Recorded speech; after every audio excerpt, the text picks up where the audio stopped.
Hello बच्चों, आज हम इलेक्ट्रिक क्वाड्रपोल मोमेंट विद्युत चतुर्ध्रुव आघूर्ण के बारे में अध्ययन करेंगे।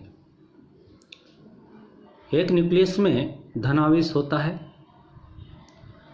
न्यूक्लियस के आवेश वितरण चार्ज डिस्ट्रीब्यूशन को कंटिन्यूस मानकर इलेक्ट्रिक क्वाड्रपोल मोमेंट को समझा जा सकता है।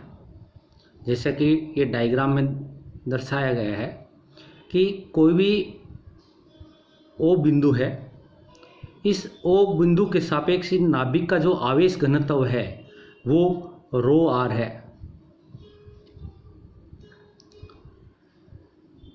तब R स्थिति पर एक स्मॉल वॉल्यूम एलिमेंट dV में आवेश का मान है वो dq equal to rho r dV होगा। माना z एक्सिस पर एक बिंदु, ये z एक्सिस है, इसकी z एक्सिस पे कोई भी बिंदु, ये बिंदु यहाँ पॉइंट A है। इस A बिंदु पर जिसके कोऑर्डिनेट्स जो है वो 0 0 r है, तो इस स्थिति पर इस बिंदु से इस स्मॉल वॉल्यूम एलिमेंट की जो डिस्टेंस है वो A है। वो इसकी कितनी होगी? वो A है, डिस्टेंस अपने पास है। इस वॉल्यूम स्मॉल वॉल्यूम एलिमेंट के कारण बिंदु A पर विद्युत विभव का मान कितना होगा? विद्युत विभव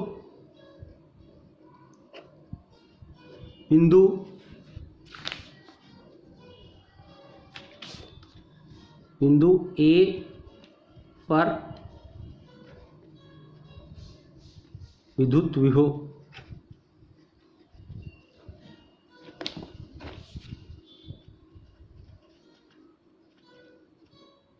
का मान, ये अपने पास d phi equal to 1/4 pi epsilon dq upon A होगा। जहां ये dq, ये volume element, small volume element जो dv है, इसके ऊपर आवेश का मान है, जो आवेश का मान कितना होगा? रो r dv के बराबर होगा। अगर ये मान इसमें रख देते हैं तो उस स्थिति में d phi equal to 1/4 pi epsilon rho r upon A into dV होगा। इक्वेशन नंबर 1, जहां एप्सिलॉन जो है, ये क्या है? माध्यम की विद्युतशीलता है। माध्यम की विद्युतशीलता,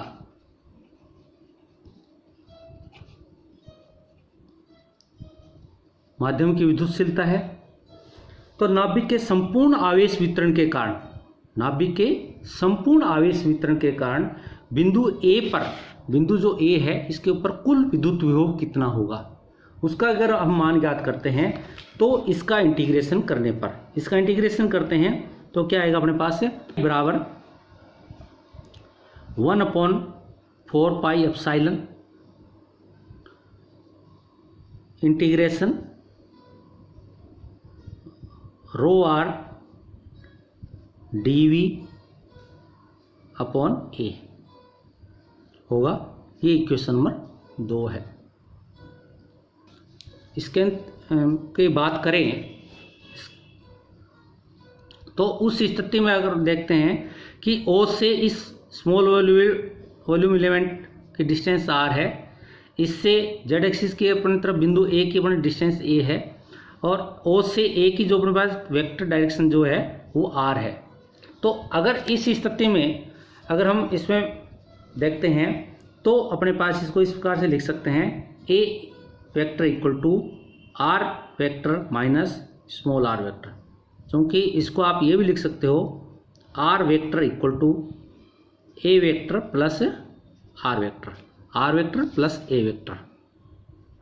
तो इस स्थिति में अब इसको अगर हम ये लिखें तो इसका अगर मैग्नीट्यूड लेते हैं तो उस स्थिति में इस वेक्टर सदिश का मैग्नीट्यूड है वो ये आएगा अपने पास r square plus are square minus 2r r cos theta, जहाँ थीटा जो है वो अल्पांश जो या स्मॉल वॉल्यूम एलिमेंट है, वॉल्यूम एलिमेंट और जेड एक्स के बीच में दर्शाने वाला एंगल है। तो इस स्थिति में अगर इसको अपने पास ये लिखें कि 1/a, अगर इसको हम 1/a के रूप में लिखते हैं तो ये अपने पास इसको इस प्रकार से लिख सकते हैं हम, ये आ जाएगा R square plus are square minus 2r r cos theta की पावर 1/2। या हम इसको इस प्रकार अगर इसमें अपने देखते हैं कि 1/r अगर कॉमन ले लेते हैं तो उस स्थिति में इसमें अगर आर स्क्वायर बार ले लिया और उसका आप तो आर आ गया बार, तो ये आ गया 1 plus R square upon are square minus 2r upon r cos theta की पावर -1/2। यह हाफ नीचे है तो ऊपर जाके -1/2 हो जाएगी। क्योंकि नाभिक का जो आवेश वितरण है, चार्ज डिस्ट्रीब्यूशन जो है वो एक लिमिटेड वॉल्यूम में होता है, इसलिए अतः इसके जो इससे बाहर बिंदुओं के लिए या ये कहें r ग्रेटर देन r स्थिति हो, तो उस स्थिति पर अगर हम देखते हैं तो इस इक्वेशन का अपने पास क्या है द्विपद प्रमेय से इसका विस्तार करने पर, क्योंकि हम जानते हैं कि द्विपद प्रमेय क्या होती है, 1 प्लस एक्स की पावर यदि n है तो इसका द्विपद प्रमेय से 1 plus N X plus N minus 1 upon factorial 2 into X square plus something ये आता है। तो अगर इसमें हम इसको देख लेते हैं कि जो ये पार्ट अपने पास है, इसको अगर अपने पास ये एक मान लेते हैं ये पूरा, तो ये आ गया 1 प्लस ये मान लिया हमने x, तो 1 प्लस एक्स की पावर -1 डाल दो, जहाँ n कितना आ गया -1/2 आ गया और x अपने पास ये आ गया। तो इस स्थिति में अगर इससे हम इसका विस्तार करते हैं तो 1/a जो है वो अपने पास कितना आएगा, 1/a इक्वल टू 1/r अपने पास ये है ही। सबसे पहले अपने पास क्या है 1 प्लस एन एक्स, यहाँ पर n कितना है -1/2, तो कितना आएगा -1/2। x का मान अपने पास कितना आ गया R square small r square upon capital R square minus 2r upon r cos theta plus, अब इसमें क्या आएगा n -1 -1/2। अगर हम इसको देखते हैं तो -1/2 फिर -1/2 और -1 -1/2 -3/2 -3/2 और माइनस प्लस 3/4 क्या हो गया 3/4 और फैक्टोरियल 2 का मान 2 आ गया तो 3/8 हो गया, माइनस प्लस हो गए तो ये आ गया अपने पास 3/8। फिर अपने पास क्या आया इंटू n -1, इसका मान 3/8 आ गया, एक्स स्क्वेयर यानी इसका जो है होल स्क्वेयर आ जाएगा, कितना आएगा R square upon R square minus 2r upon r cos theta का होल स्क्वेयर। तो इस प्रकार से ये आगे की वैल्यू चलती जाएगी।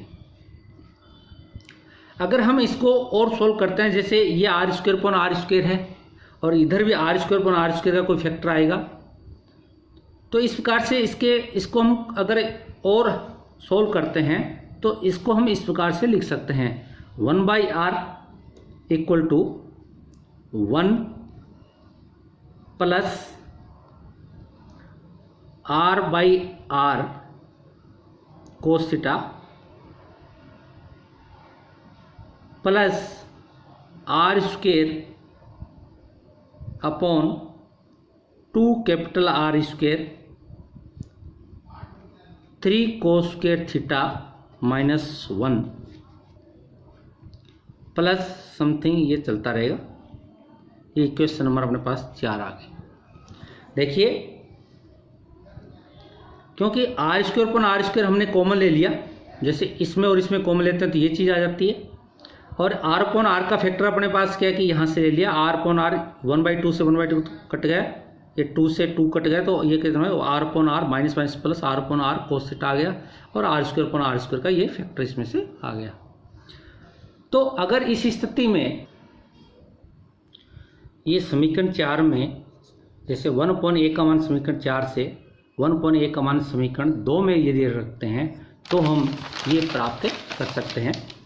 इसमें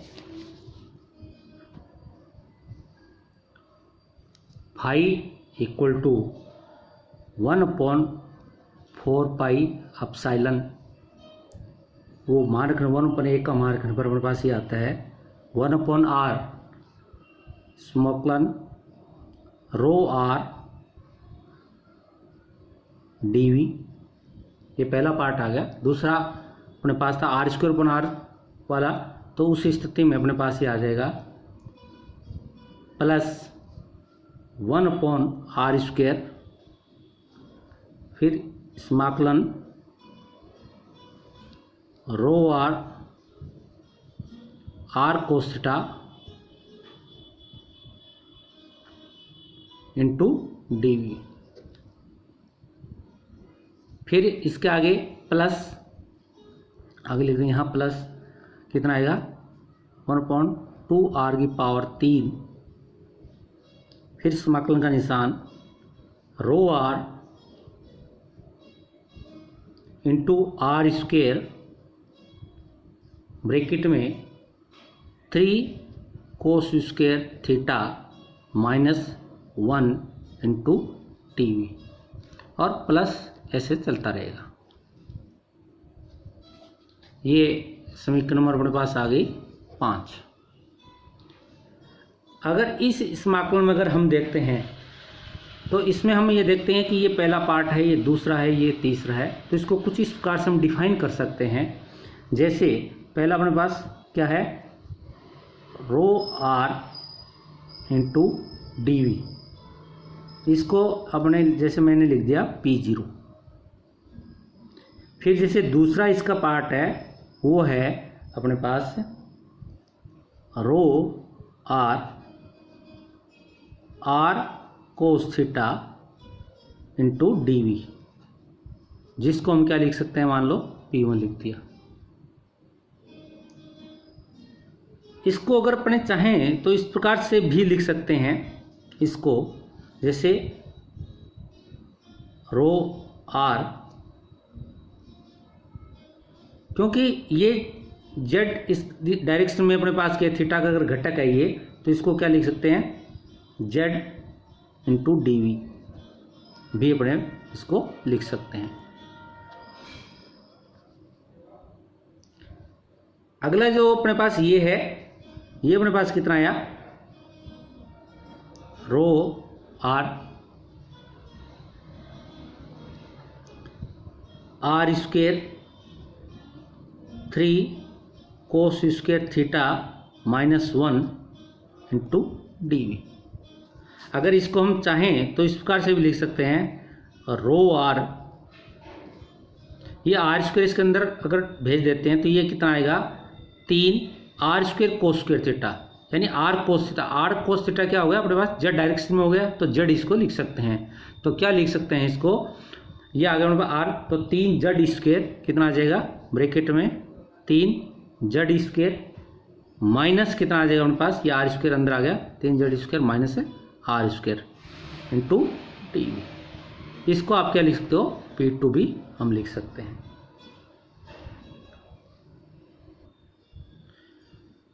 तब समीकरण 5 से हम ये लिख सकते हैं, समीकरण 5 से phi equal to 1/4 pi epsilon P0/r plus 1/4 pi epsilon P1/r² plus 1/4 pi epsilon P2/2r⁻³ और इस प्रकार से हम इसको आगे तक लिख सकते हैं। इक्वेशन 7 में हम देख रहे हैं कि प्रथम पद, द्वितीय, तृतीय, अगर इनके बारे में थोड़ा सा अगर हम देखते हैं तो देखने पर हमें पता लगता है कि जो इसका प्रथम पद है ये मोनोपोल के कारण, यानी किसी बिंदु पर ZX के अनुदिश से अगर सिंगल पॉइंट चार्ज है तो उसके कारण विद्युत विभव का मान है। अगर हम इसके दूसरे पार्ट में अगर हम देखते हैं तो इस पार्ट में हम देखते हैं कि ZX के अनुदिश क्या है कि डाइपोल के कारण क्या है, ये विद्युत द्विध्रुव आघूर्ण हो गया। अगर इसका तीसरा पार्ट हम देखते हैं तो ZX के अनुदिश से इसका ये क्या है कि क्वाड्रुपल मोमेंट है।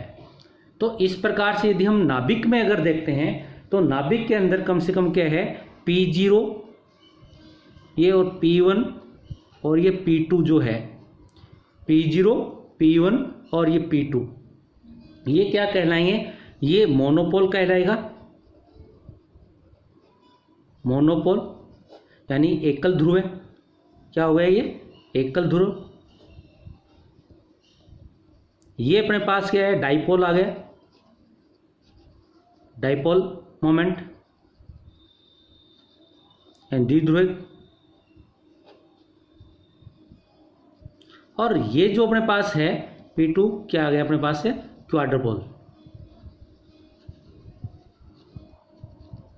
Quadruple moment. तो इसके कारण हमारे पास ये आ गया। तो मोनोपोल के कारण अपने पास क्या है कि इसका मतलब मोनोपोल मोमेंट इसका अपने पास कितना आएगा, फिर डाइपोल मोमेंट इसका कितना आएगा, क्वाड्रुपल मोमेंट इसका कितना आएगा। तो मोनोपोल मोमेंट ये हमने जैसे कि पहले ही याद किया है, तो P0 का जो मान है, P0 का मान अपने पास कितना आएगा, P0 बराबर ये अपने पास आ गया ρr dV इक्वल टू, इसको आप Q लिख सकते हैं। यहाँ ये अपने पास क्या आ जाएगा, नाभिक का आवेश आ गया। क्या है ये, नाभिक का आवेश भी इसको लिख सकते हैं। जो नाभिक का आवेश कितना होगा अपने पास, ZE के इक्वल होगा। अगर अपने पास इसके देखते हैं डाइपोल मोमेंट के कारण, तो डाइपोल मोमेंट के कारण इसके Z डायरेक्शन में, किस डायरेक्शन में, Z डायरेक्शन में डाइपोल मोमेंट के कारण,